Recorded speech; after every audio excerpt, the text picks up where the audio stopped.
Hello, thanks for listening to the Total Knee Tips and Pearls podcast. This is Adam Rosen, your host. I'm a fellowship-trained orthopedic surgeon who specializes in joint replacement. In these episodes, I'm going to share with you a lot of my tips and tricks and review classic articles and current implant designs. Thanks for tuning in, and on with the show.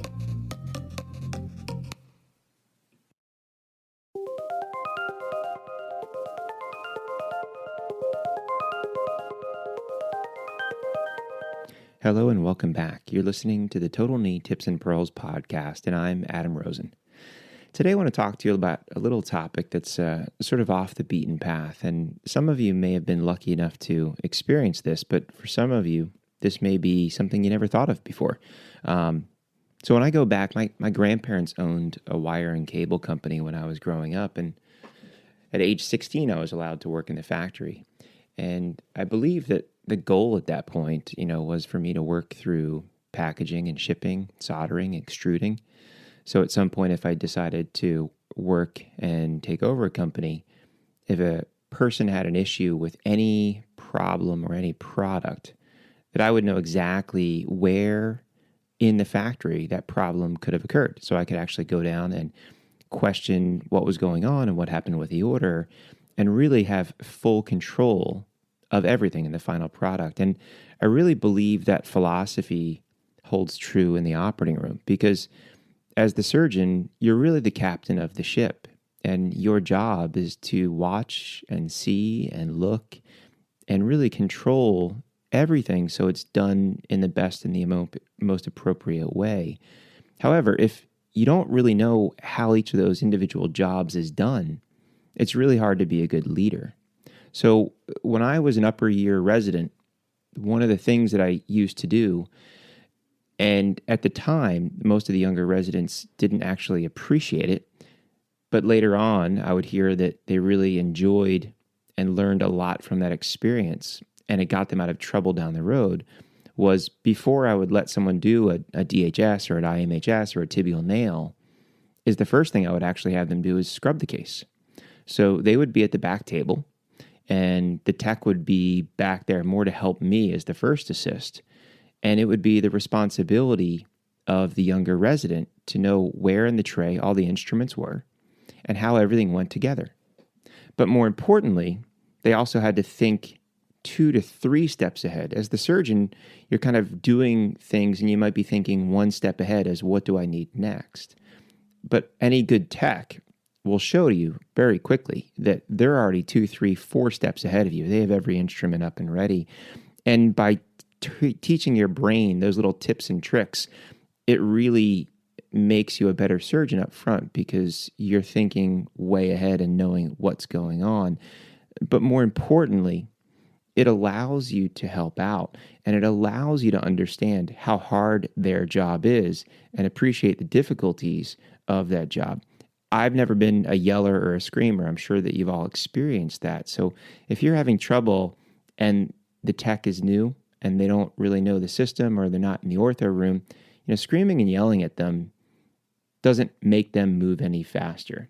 But on a weekend, if you're doing a fracture case or maybe even a total joint and you have someone that's not there with ortho, you can actually scrub in early if you're doing the case and go through the instruments and line everything up with them, even if the rep isn't there, and let them know, hey, this is step 1, 2, 3, and put all those things together.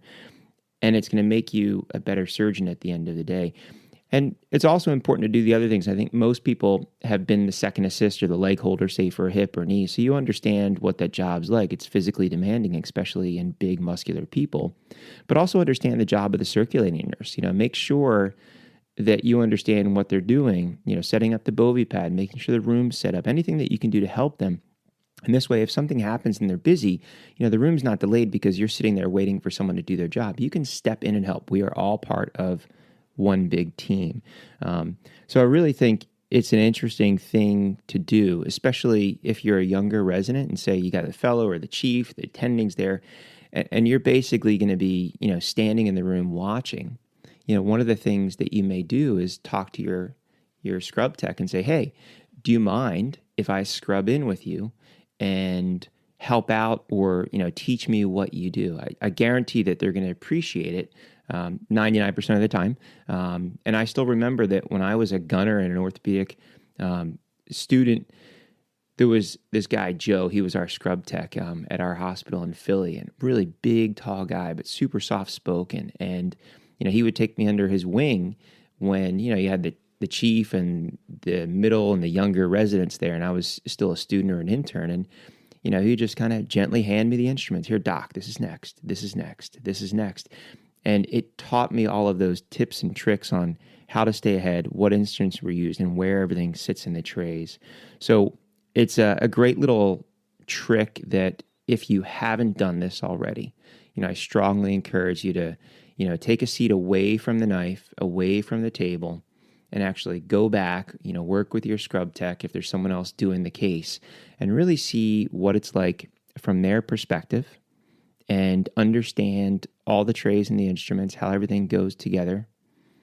And then you'll have a very good appreciation for the difficulties of that job. But I think more importantly, as far as making you a better surgeon, it's really going to make your brain think in a much different way. And what you may find is that you're more efficient the next time you get up to the table and do a case, because you're going to be thinking 2, 3, 4 steps ahead, not just one step ahead. So I hope you found that information helpful. Thanks again for listening. I'm Adam Rosen. You've been listening to the Total Knee Tips and Pearls podcast.